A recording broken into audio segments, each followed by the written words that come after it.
Hi friends, welcome to my channel.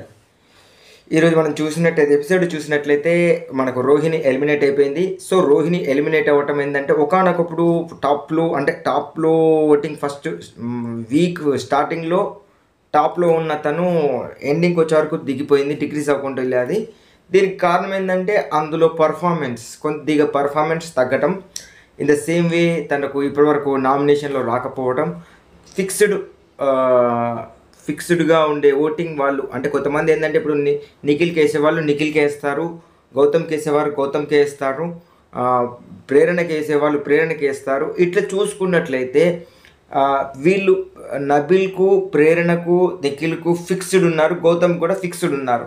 కాకపోతే వీళ్ళిద్దరు వార్లో జరగడం వల్ల అవినాష్కు వేసేవాళ్ళు కూడా నిఖిల్ ఫస్ట్ ఎవరికి రోహిణికి వేసిన, కాకపోతే ఇద్దరికి ఆ ఫైట్ జరగడం వల్ల రోహిణికి వేయాల్సిన ఓట్లు కూడా నిఖిల్కును మన ఎవరికి గౌతమ్కి వెళ్ళిపోవడం వల్ల తినకు ఓట్లు వేసే వాళ్ళు తగ్గిపోయారు. సో అట్లా చూసుకున్నట్లయితే ఇక అందువల్ల తనకి ఎందుకు డిక్రీజ్ అయిపోయేది. విష్ణుప్రియ ఇప్పటిదాకా ఏంటంటే ఒక లవ్ ట్రాక్ ఉంది కాబట్టి నడిచిపోయింది. సో రేపు ఎలిమినేట్ ఖచ్చితంగా అయిపోతుంది కాబట్టి తనది కూడా ఇన్ఫర్మేషన్ బయటికి వచ్చేసింది కాబట్టి సో విష్ణుప్రియది కూడా అదే పొజిషన్, కారణం కూడా అదే. ఒకనొకప్పుడు ఏంటంటే థర్డ్ పొజిషన్లో ఉన్న విష్ణుప్రియ లాస్ట్కి వచ్చే వరకు లాస్ట్ నుంచి ఫస్ట్ ఆర్ సెకండ్లో ఉంది. ఇక ఈరోజు రోహిణిని ఎందుకు ఎలిమినేట్ చేశారు అంటే విష్ణుప్రియ కనీసం ఫస్ట్ నుంచి ఉంది, మధ్యలో వైల్డ్ కార్డుగా రోహిణి వచ్చింది కాబట్టి అందుకే ముందుగా రోహిణిని పంపించేసి తర్వాత విష్ణుప్రియని పంపిస్తామని బిగ్ బాస్ వాళ్ళు అనుకున్నారేమో అనిపించింది. ఎందుకంటే ఓటింగ్ చూసేది అంటే విష్ణుప్రియ కంటే రోహిణి కొంచెం ఓటింగ్ ఎక్కువనే ఉంది చూసినట్లయితే. కాకపోతే ఏంటంటే సో ఈమె 14th వీక్ నుండి ఇద్దరిని ఎట్లా ఎలిమినేట్ చేస్తున్నారు కాబట్టి ఇలా జరిగిందేమో నేను అనుకుంటున్నాను. మరి మీరేమనుకుంటారో కింద కామెంట్ చేసేయండి. అంటే ఈరోజు ఎపిసోడ్ స్టార్టింగ్లో కూడా రోహిణి ఒక మాట అంది, నేను ఉంటాను వెళ్తాను, ఒకవేళ వెళ్ళేది ఉంటే ఇదే నాకు చివరి రోజు అని చెప్పేసి మాట్లాడింది కదా. సో అది తదాస్తు దేవతలు తదాస్తు అన్నారేమో అనిపించింది. ఇంకొకటి ఏంటంటే తుక్ లాంగ్వేజ్ అని చెప్పేసి కొత్తగా లాంగ్వేజ్ కనిపెట్టాడు కదా అవినాష్. సో అవినాష్ కొత్త లాంగ్వేజ్ను నబిల్ను కూడా తనకు మెల్ట్ అయిపోయి తర్వాత ఏంటంటే ఇక అలా జరిగిపోయింది. తర్వాత ఇంకోటి ఏంటంటే ఇంకో టాస్కు ఆ తుక్ లాంగ్వేజ్ తర్వాత ప్రేరణ లాంటి అమ్మాయి కావాలి అని చెప్పేసి ఒక మాట కూడా మాట్లాడాడు. సో చూసినట్లయితే ఆ లాంగ్వేజ్ అయితే చాలా బాగుంది. తుక్కులను 10 లక్షలు అని చెప్పేసి అట్లా అని చెప్పేసి ఫస్ట్ వెళ్ళిపోతుంది అని చెప్పేసి ప్రేరణ నేర్పించడం ఆ లాంగ్వేజ్లో అంటే మనకు కూడా కొంచెం అర్థమైపోయింది. అంటే నాకైతే కొంచెం అర్థమైపోయింది. అర్థం కాని వాళ్ళు ఉంటే మరొకసారి చూస్తే ఖచ్చితంగా అర్థమైపోతుంది కాబట్టి ఇక తర్వాత ఒక చిన్న టాస్క్ అయిపోయింది. టాస్క్ తర్వాత మనను ఇంటరాక్ట్ విత్ నాగార్జున అంటే హౌస్ మేట్స్ ఇంటరాక్ట్ అయిపోయారు. ఇంటరాక్ట్ అయిపోయిన తర్వాత లాంగ్వేజ్ గురించి కూడా బాగా మాట్లాడారు. నువ్వు బాగా మాట్లాడావు లాంగ్వేజ్. దాన్ని ఏంటంటే ఫారెన్ ట్రిప్లో పెట్టినప్పుడు ఇది కూడా ఒక టాస్క్ పెట్టు అని చెప్పేసి ఒక సలహా ఇవ్వటం, ఇదైతే తనకు ఫ్యూచర్కు బాగా యూజ్ అవుతుందని చెప్పేసి మనం అనుకోవచ్చు. అయితే ముందుగానే చెప్పేశారు ఈసారి డబుల్ ఎలిమినేషన్ అని చెప్పేసి. ఇక తర్వాత మనం ఎప్పుడు రిగ్రెట్ అయ్యాము అని చెప్పేసి ఒక్కొక్కరిని అడిగినప్పుడు నాకైతే అందరికంటే జెన్యున్గా చెప్పింది విష్ణుప్రియ అనిపించింది. నిజంగా కూడా ఇప్పటిదాకా జెన్యునే, బట్ ఆ మాట తీరు అనేది ఏంటంటే కరెక్ట్గా ఒక మెచ్యూరిటీ లెవెల్స్ లేని అమ్మాయిలాగా అనిపిస్తుంది. మెచ్యూరిటీ పర్సన్ తక్కువ ఇక్కడ. ఎందుకంటే ఇప్పుడు కొంతమంది కామెడీస్ చేస్తారు, బట్ అందులో మెచ్యూరిటీ కనిపిస్తుంది. విష్ణుప్రియ చేసింది అయితే ఖచ్చితంగా గంట పెట్టి గెలిగినట్టు ఉంటుంది. సో అందువల్ల అనిపించింది. ఎందుకంటే తనకు గనక లవ్ ట్రాక్ లేకపోయేది ఉంటే ఖచ్చితంగా ఎప్పుడూ ఎలిమినేట్ అయ్యే పర్సన్. ఇక మనకేంటంటే 12th వీక్లో అవినాష్కు ఎందుకంటే ఒక ఇద్దరు అమ్మాయిల మధ్యలో నేనెందుకు అనిపించేసి అని చెప్పేసి ఆ టవర్ని చూపించేసి టవర్ కంటే ఎందుకు హైట్ లేవు అని చెప్పేసి బయటికి వెళ్ళినప్పుడు కొమ్ములు వస్తాయి, ఎందుకు అంటే ఇంకా నిజంగా కూడా అవుట్ ఆఫ్కి వెళ్ళినప్పుడు కూడా కొన్ని కొమ్ములు వస్తాయి అని చెప్తే ఉమా చూస్తుందని చెప్పేసి చెప్పాడు. ఇక తర్వాత ఎందుకంటే అంత హైట్లు ఉన్నది తగ్గి ఉండాలని చెప్పేసి ఏదేదో మాట్లాడుతున్నాడు. సో కామెడీ మాత్రం చాలా చాలా బాగుంటుంది. మనలాంటి వాళ్ళకి అది రాదు.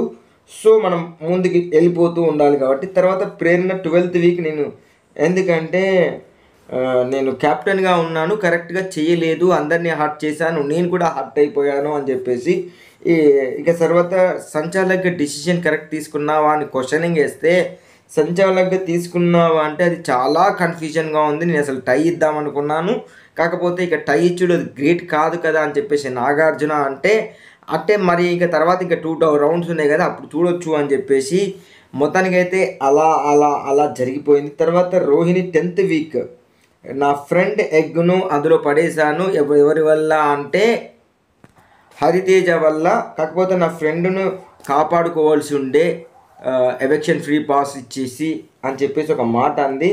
బట్ ఇక్కడ నాగార్జున గారు ఒక పాయింట్ రేస్ చేశారు, ఆర్ట్ అంటే ఆ తర్వాత ఎందుకంటే గ్రూప్ గేమ్ కాదు అన్నావు కదా, మరి ఇది గ్రూప్ గేమ్ కాదా అని చెప్పేసి అంటే అప్పుడు తీసుకున్న డిసిషన్ మాత్రం కరెక్ట్, కానీ తర్వాత ఒకవేళ అలా చేసుడు రిగ్రెట్ అనుకుంటే మాత్రం అది గ్రూప్ గేమ్ అవుతుందేమో అని చెప్పేసి ఒక చెప్పేశారు. తర్వాత వీక్ 9లో నాకు మనకి ఎందుకంటే నబిల్ వీక్ 9లో నాకు సెకండ్ టైం మెగా చీఫ్ అవ్వడానికి అవకాశం వచ్చింది, బట్ నా అంతటా నేనే పోగొట్టుకున్నానని చెప్పేసి ఇక తర్వాత ఏంటంటే నువ్వు అనవసరంగా ఎందుకు తొందరపడుతావు, తత్తరపాటొద్దు, ఎందుకంటే ముందుగానే చూసుకున్న తర్వాత బెల్ కొడితే బాగుండేది కదా అని చెప్పేసి అంటే అది ఇంకా వెళ్ళట్లేదు అని చెప్పేసి అయితే అంతకుముందు ప్రేరణ చూపినప్పుడు చుట్టడం అంటే ఏంటా అని చూపిస్తే చుట్టడం గురించి చెప్పిండు. తర్వాత అప్పుడేమో చుట్టడం ఎట్లా చుట్టాలు చూపించారు, తర్వాత చుట్టా అని చెప్పేసి మా వరంగల్లో దొరుకుతాయి, అంటే వరంగల్లోనే కాదు ఇట్లా పాన్ డబ్బాలో దొరుకుతాయి, అంటే మా వరంగల్లో కూడా దొరుకుతాయి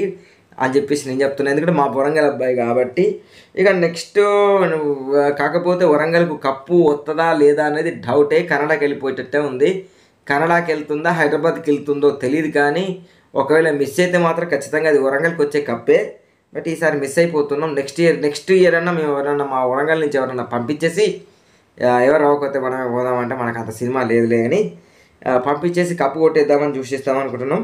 ఇక విష్ణుప్రియ నువ్వెప్పుడు ఫీల్ అయ్యావు అని చెప్పేసి ఇంకొకటి ఏంటంటే చెక్ 15 lakh చెక్ గురించి మాట్లాడుతూ అసలు యాక్చువల్గా నేను వేయద్దు అనుకున్నాను, కానీ నాకంటే నేను ప్రేరణ ఒకేలాగా ఆలోచిస్తాము కాబట్టి అలా ఆమె కూడా 15 lakhs వరకు వేస్తుందేమో అని చెప్పేసి నేను వేసాను, బట్ షట్టర్లో ఫస్ట్ వేసాను అని చెప్పేసి ఒక మాట కూడా చెప్పేశాడు. తర్వాత విష్ణుప్రియ అయితే నేను ప్రతి ఇప్పుడు 8th వీక్ నుంచి 11th వీక్ వరకు రిగ్రెట్గా అవుతున్నాను అని చెప్పేసి, ఎందుకంటే ఇంకొక గేమ్ను నేను ఏంటంటే వాళ్ళ ఇంపాక్ట్ చేశాను అని చెప్పేసి, నేను ఏంటంటే ఫ్లట్టింగ్ పర్సన్ని అని చెప్పేసి, అంటే తను చేసింది ఫ్లట్టింగ్ మాత్రమే, జెన్యూనిటీ కాదు అని నాకు అనిపించింది.